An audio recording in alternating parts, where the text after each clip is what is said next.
transition. It's a microcosm of a city in transition, which is in fact going towards modernity.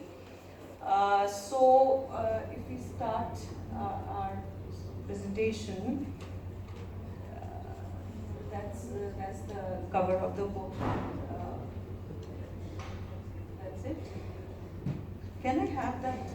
Yeah, that's it.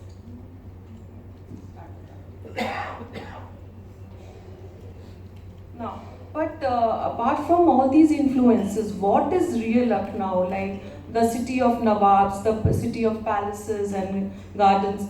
But and now after that, of course, the post-independence architecture. We had Griffin, who had worked a lot over there, the Australian architect, and then of course the Mayavati city, the Ambedkar parks, and then of course the Lohia parks with Mulayam Singh, and now of course Modi ji is very much there.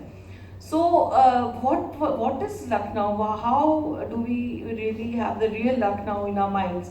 It is basically a Lakshmanavati, of course. It's an ancient city, the western gateway of Kaushal empire, the ancient empire, and the Adi Ganga Gomti goes through it, and that's the reason we also used to call it Choti Kashi.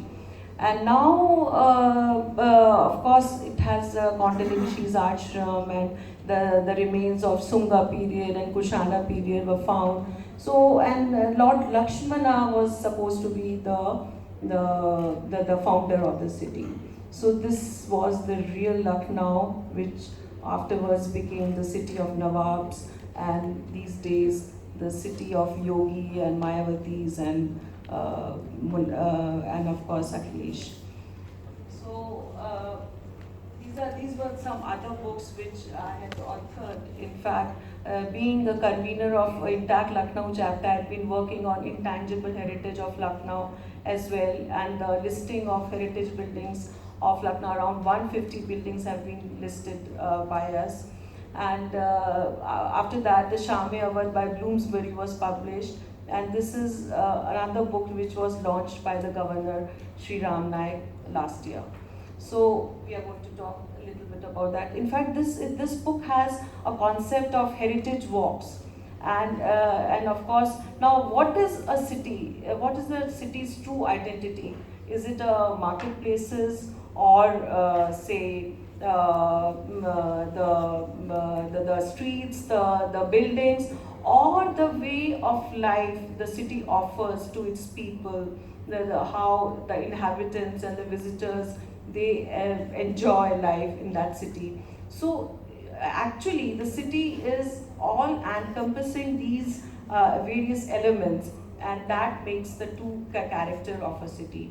So it's just not the buildings, it is the culture, the arts, the architecture, and everything, how the people, they stay, the style of living. That makes a city's true identity.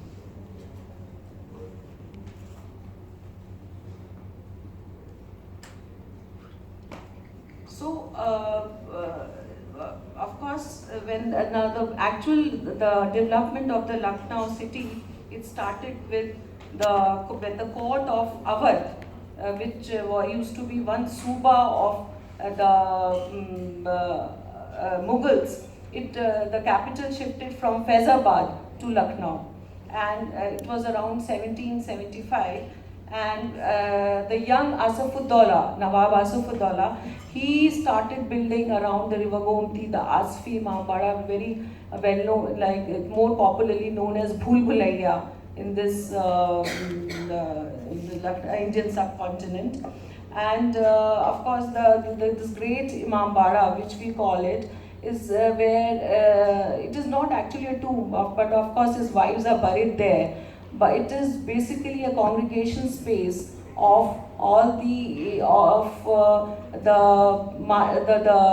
matam, the basically the sorrowful ritual which is done by the Mountain community in the month of Muharram, in the month of Ramzan, that is Muharram. So has a dual purpose, in fact multi-purpose. It's a congregation place, and for these structures, Lucknow was very popular in those times. Until now, we have around listed 200 Imambaras, which were called Ashur Khanas in Iran in 15th century, and from there it became Rozas, and now in Lucknow they are called as Imambaras. In fact, the Safdarjung tomb in Delhi, the Safdarjung was the grandfather of Asafuddaula. So these Mughals, they sent these Subedars to Awadh, and which later became Nawabs, and finally they declared themselves as kings. So it is a very interesting sort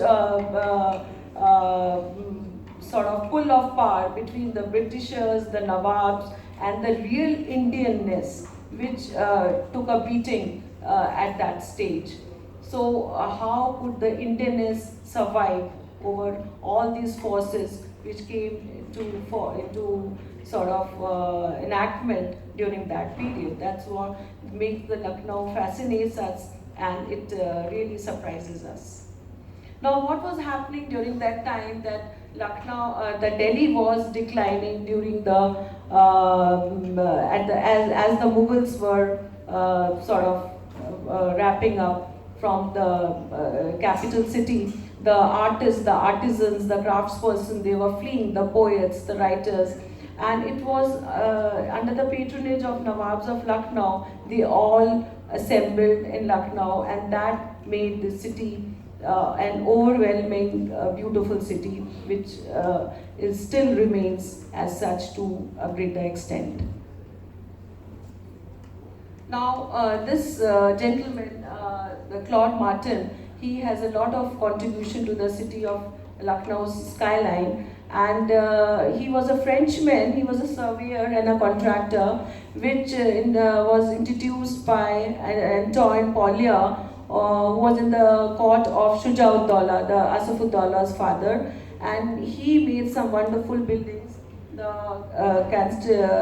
Constantia, the Namatnia, the Farad Baksh Koti, and other buildings which were influenced by him. And these are the Nawabs, the dynasty of Nawabs you can see in the pictures. The first is the